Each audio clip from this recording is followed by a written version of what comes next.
Most tutors who feel stuck aren't failing. They're often really busy, they're in demand, and their diary is full or at least close to it. And that's not just with tutoring, but with everything in general. So from the outside, things look fine.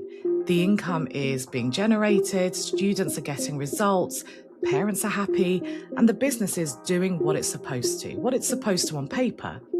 But underneath that, there's this sense of disconnect. There's a sense that things don't quite fit anymore. Something's not feeling right. The business isn't creating the time or the flexibility or the options that you hoped that it would create for you. And when you look ahead, it's really hard to see how this version of the business supports the future that you actually want or the future you that you're hoping to be. And that's what this episode is about. For those of you who are new here, I'm Sumantha and I'm a business mentor for tutors and for education business owners. Before that, I was a qualified business trainer and a teacher, and right now I am an independent tutor myself. I work mainly with tutors who want to earn well and they want to protect their time at the same time, and they want to build businesses that support their life rather than consuming it. And feeling stuck is one of the most common things that brings tutors my way, whether it's when I work with them one-to-one or they're in my mastermind. But because they've outgrown the way their business currently works, that's where they're feeling stuck because they don't really know how to cut through that and change things. Now, feeling stuck often appears after a period of growth. It's really not unusual. Early on, effort creates momentum. More students lead to more income, and saying yes at that stage, it moves things forward the way you want it to move.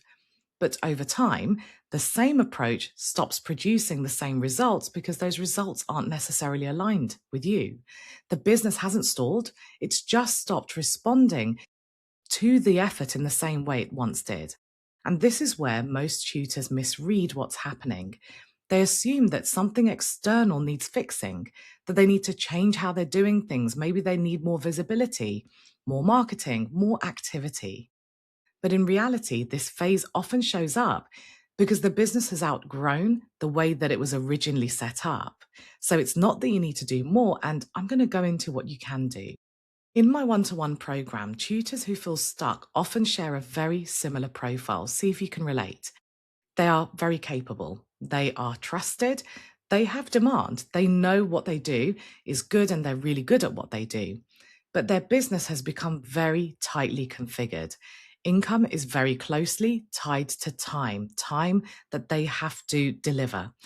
They are often ruled by their timetable, and the firefighting and, keeping all those plates spinning is what they spend their time doing. So there's really little room to adjust without there being a personal cost. One client summed it up perfectly when she said, "I'm doing well, but I can't see how this version of my business supports my life in the long term." That sentence or variations of that sentence, it comes up time and time again. So feeling stuck isn't about lacking motivation. It's not even about lacking options, although it may feel that way. It's because you're in a cycle and something needs to cut through in order to break that cycle. But it's really hard. It's hard to think creatively and strategically when you're on the hamster wheel, when you don't have time to take that pause and to have that headspace. And I often find myself in that situation. It happens periodically, to be honest. I tighten up my processes, I delegate more, and that serves me for a while. It, lets off that steam, it relieves things. But then my business naturally grows and it evolves, and then I have to look at it again. And that's how it should be. Your business is continually changing, you're changing, your priorities shift. So this stuff needs to be evaluated. Now, I've learned to take that approach over time, and I haven't just done it alone. I've had the help of business coaches who have focused less on the actions I need to take to keep things moving and more on getting me into that leadership phase into my business. It's that mindset shift. But this is often the point where tutors actually try to push harder because they're not in that leadership headspace. And often it highlights a lot of mindset blocks when that's presented to them. How do I be a leader? So they tend to take on more. They extend their availability and they add rather than redesign. But when a business is already full, More effort just tends to increase pressure rather than movement.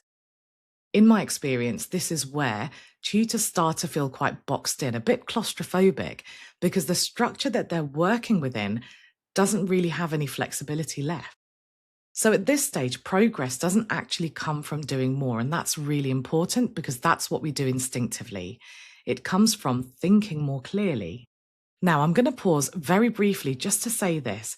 If this podcast helps you think differently, if you enjoy listening to this, I'd really appreciate it if you could follow, subscribe, and if you're listening on Apple Podcasts, please do leave a review. I do advertise this podcast, but I don't really shout about it as such. And so that's really intentional. So when you leave reviews, it genuinely helps tutors find me and it helps small podcasters like me. It makes a real difference. So let's get back to the episode. What actually can help a tutor move forward when you're in this situation? The tutors who move through this phase rarely do so with a dramatic change. That's so important to remember. They actually do the opposite of what's instinctive, and that is they slow down. The most powerful thing you can do at this pinch point is to pause. It's hard, but it's important. And in that situation, they reassess, they redesign instead of expanding. So this might involve rethinking how offers are structured, maybe their pricing model, changing how income is actually distributed, making clearer decisions about what stays and what goes. In my one-to-one work, this happens gradually, but also we kind of do this straight away. We redesign the offer suite, as I like to call it.